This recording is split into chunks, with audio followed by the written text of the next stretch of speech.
যখন নতুন একটা বাইক বের হয় এবং ওই বাইকটা যদি পপুলার হয়ে যায়, পপুলার বলতে ওই যে বলে না জাতীয় ফোন জাতীয় বাইক, এরকম যদি হয়ে যায় তাহলে সেই বাইকটা কিন্তু প্রচুর মানুষের হাতে হাতে চলে যায় এবং কিছুদিন পর দেখা যায় 2-6 মাস পরে সেই বাইকের বদনাম রটায় যায় এবং যত ভালো কথা শোনা হয়েছিল সব কিছু খারাপ হয়ে যায় এবং ওই বাইকেই মানুষ মারা যাওয়া শুরু করে বা অ্যাক্সিডেন্ট করা শুরু করে। কিছুদিন আগে বা এখনও পর্যন্ত 4V বাইকের কিন্তু প্রচুর পরিমাণে একটা ক্রেজ রয়েছে যে 4V বাইক ভালো, হ্যান ত্যান 717 নানা রকমের কথা হইতো। বাট এখন 4V বাইক হয়ে গেছে খালাটান আর যে চালায় সে হয়ে গেছে ছাপড়ি, মানে একটা খারাপ একটা অবস্থা। কিন্তু এই বাইকটা যারা চালায় আসলে কি তারা খারাপ নাকি বাইকটা খারাপ? এরকম আরও বেশ কিছু বাইক আছে যেগুলা জাতীয় বাইক হিসেবে স্বীকৃতি পাইছে, বিসমিল্লাহির রহমানির রহিম, কিন্তু পরে যায় এর বদনাম ছড়াইছে। R15 যখন প্রথম দিকে বের হইলো প্রচুর মানুষ কিনলো এবং তারপরে R15-এর অ্যাক্সিডেন্ট হওয়া শুরু করলো এবং R15-এর থেকে মানুষ আস্তে আস্তে সরে আসলো। এখন কিন্তু আবার R15-এর পপুলারিটি আগের মতোই আছে। এখন কথা হইতেছে এই যে বাইকগুলা বের হয়, পপুলার হয় এবং পরে যে এইগুলার বদনাম হয়ে যায়, এর কারণটা কি আসলে? এটা নিয়ে প্রচুর যুক্তিতর্ক আছে মানুষের মধ্যে। কেউ বলে বাইক খারাপ, কেউ বলে যে চালায় রাইডার সে খারাপ। তো আজকে এই বিষয়টা নিয়ে আমি একটু কথা বলবো, 2-4টা, বেশি না, যে আসলে এই বাইকটা খারাপ নাকি যে চালায় সে খারাপ। এই কাহিনীতে যাওয়ার আগে ছোট্ট একটা ডেমো কাহিনী আপনাদের বইলা দিই। আমার বাইক হিরো হাঙ্ক, এই বাইকটা কিন্তু ওই রকম পপুলারও না বা ওই রকম যে ধরার সাথে সাথে টান দিবে R15 বা 4Vর মতো ওই রকম একদম টান দিয়ে বের হয়ে যাবে এরকম কিন্তু কিছু না। মোটামুটি ভালো একটা পাওয়ার আছে, তবে তুলনামূলক কম ওই বাইকগুলোর থেকে। এখন এই বাইকটা আমি চালাই, আমার বাইকের মাইলেজ মোটামুটি ভালোই দিত, আমার রাইডিং স্টাইলও খুব ভালো ছিল। বাট আমি যখন ইরিডিয়াম স্পার্ক প্লাগ লাগাইলাম প্লাস কিছু পারফরমেন্স আপগ্রেড করলাম, তখন আমার বাইকের মাইলেজ কিন্তু কিছুদিন আগে কমে গেছিল। আপনাদের আমি মেবি বলছিলাম আমি কার্বোরেটর ক্লিন করেছি, তারপরও আমার একটা সমস্যা হয়েছে। সেইটা কি জানেন? আমার রাইডিং স্টাইল নষ্ট হয়ে গেছে। আমি চাইলেই এরকম ঝাম করে মনে করেন যে গাড়ি টান দিয়ে এখন উঠে যাইতে পারতেছি, কারণ আমার পারফরমেন্স আপগ্রেড করা আছে। আমি চাইলেই এরকম মনে করেন যে টান দিয়ে ঝমঝুম করে বেরোয় যাইতে পারতেছি। এতে কি হইতেছে জানেন? আমার বাইক মাঝে মাঝে আউট অফ কন্ট্রোল হয়ে যাইতেছে, কারণ আমার বাইক তো এরকম টানার জন্য বের হয় নাই রে ভাই। আমার বাইক আস্তে আস্তে ওঠানোর জন্য এবং আস্তে আস্তে থামানোর জন্য বের হয়েছে। এটা আমার বাইক বলে কথা না, প্রত্যেকটা বাইকের এরকম সিস্টেম থাকে। কিন্তু আমরা এই যে পারফরমেন্স আপগ্রেড করি বা কিছু কিছু গাড়িতে এরকম থাকেই, যার কারণে আমাদের রাইডিং স্টাইলটা খারাপ হয়ে যায়। সেই ক্ষেত্রে বলা যায় যে হ্যাঁ আপনার বাইকই খারাপ। এখন বাইকরেও আপনি দোষ দিতে পারবেন না, বাইক তো আপনারে বলে নাই তুই আমার এরকম করে খাড়া টান দিয়ে নিয়ে যা। এখন এই হইতেছে প্রবলেম, ওই যে বলে না অভাবে স্বভাব নষ্ট, এইরকম কোনো কিছু যদি পান এই জিনিসটা এরকম দুর্ব্যবহার করতে হবে, এইটাও কিন্তু বলা যায় না। তাহলে আমরা কি বলতে পারি ভাই, যে বাইক খারাপ নাকি রাইডার খারাপ?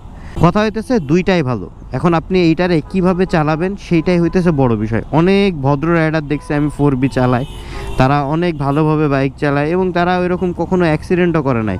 যখন RTR 2V বের হইলো তখনও কিন্তু এরকম হইলো, গাড়িটার পাওয়ারটা একটু বেশি অ্যান্ড মানুষ এরকম টানাটানিও শুরু করলো প্রচুর পরিমাণে এবং অ্যাক্সিডেন্ট হইলো। শুধু এটা না, যখন পালসার 150 বের হইলো তখন কিন্তু মার্কেটে এই 150-র উপরে টানা গাড়ি আর ছিল না, মানে এইটা টান দিলে আর কোনো গাড়ি ধরতে পারে না, এরকম একটা অবস্থা ছিল। তখন কিন্তু পালসারের ক্রেজ অন্য লেভেলে ছিল। এখন নাই তা না, এখনও পালসারের ক্রেজ আছে, তবে আগের মতো ওই রকম নাই। কারণ পালসারে এখন অনেকেই বলে যে ডাকাতের গাড়ি এবং এটারে কিলিং মেশিন বানাই দিছে। ঠিক আছে, যে পালসারের এই সমস্যা, পালসারের ওই সমস্যা, পালসার চালাইলে মানুষ অ্যাক্সিডেন্ট করে বেশি।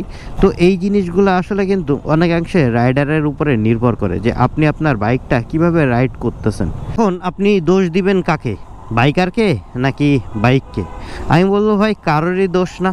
বাইকের কারণে অনেক সময় বাইকার খারাপ হয়, যেটা আমার ক্ষেত্রে হয়েছে, বাট আমি এখন আবার ঠিকঠাক করে নিছি আমার রাইডিং স্টাইলটা। আবার বাইকও বলে নাই যে তুমি আমাকে এইভাবে চালাও, আপনার মস্তিষ্কেরও একটা বিষয় আশয় আছে। এই জিনিসগুলো দিয়ে যদি চিন্তা করা যায় তাহলে আসলে যে বাইকটা চালায় তার উপরে অনেক কিছু ডিপেন্ড করে। সে যদি চায় যে না আমি আমার রাইডিং স্টাইল ঠিক করব, যতই বাইকটা পাওয়ারফুল হোক আমি ঠিক এর যতটুকু ব্যবহার করা দরকার আমি ততটুকুই করব।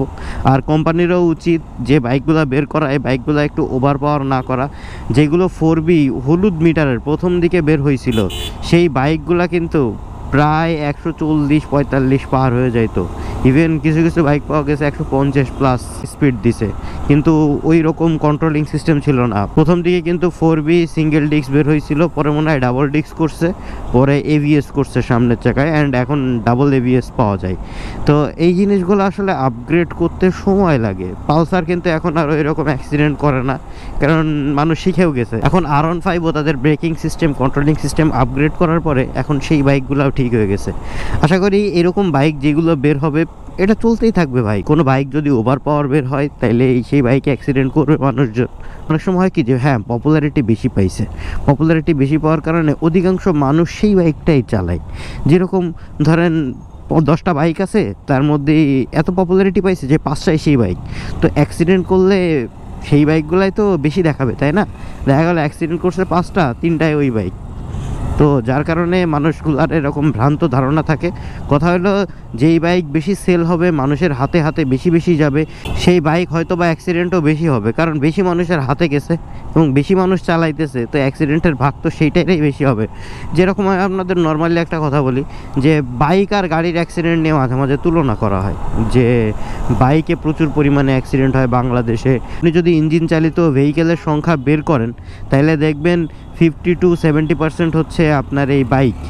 তো যদি অ্যাক্সিডেন্ট হয় তাহলে তো বাইকটাই বেশি হবে, কারণ বাইকটা তো বেশি রাস্তায়। এই জিনিসটাই হইতেছে মূল ফ্যাক্ট। কোনো জিনিস পপুলারিটি পাইলে বেশি যদি রাস্তায় বের হয়, বা দেখছেন এটার অবস্থা, দেখছেন এর কোনো সিগন্যাল আছে, হাম করে ঢুকাই দিল ভিতরের দিকে। যাই হোক, যেটা বলতেছিলাম, তো যেই জিনিস বেশি পপুলারিটি পাবে সেই জিনিস মানুষের হাতে হাতেও বেশি যাবে এবং অ্যাক্সিডেন্টের সংখ্যা সেই জিনিসটাই বেশিই থাকবে। তো এইটা নিয়ে আসলে চিন্তা করার কোনো কারণ নাই।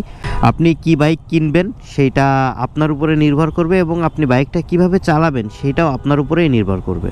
আশা করি সব কিছুই বুঝতে পারছেন, যতটুকু আমার পক্ষে বোঝানো সম্ভব ছিল, বা আমি যতটুকু জানি ততটুকু আমি আপনাদের বলার চেষ্টা করছি। এখন ঘড়িতে সময় হচ্ছে 9টা 17। আমি যাচ্ছি ওই যে নারায়ণগঞ্জ, আমার ডিউটি পড়ে গেছে ওই জায়গাটাই, কারণ আপাতত কোনো সাইডের কাজই তেমন হইতেছে না, আমার ট্যুরও বন্ধ, অ্যান্ড মেসাকার একটা অবস্থা হয়ে রয়েছি।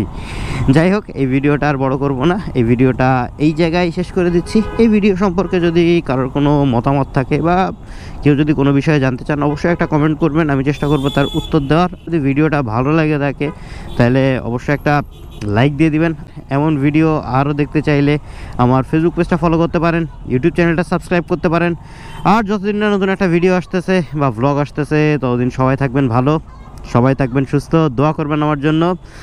আসসালামু আলাইকুম, আল্লাহ হাফেজ, আর ট্রাফিক রুলস মেনে চলবেন।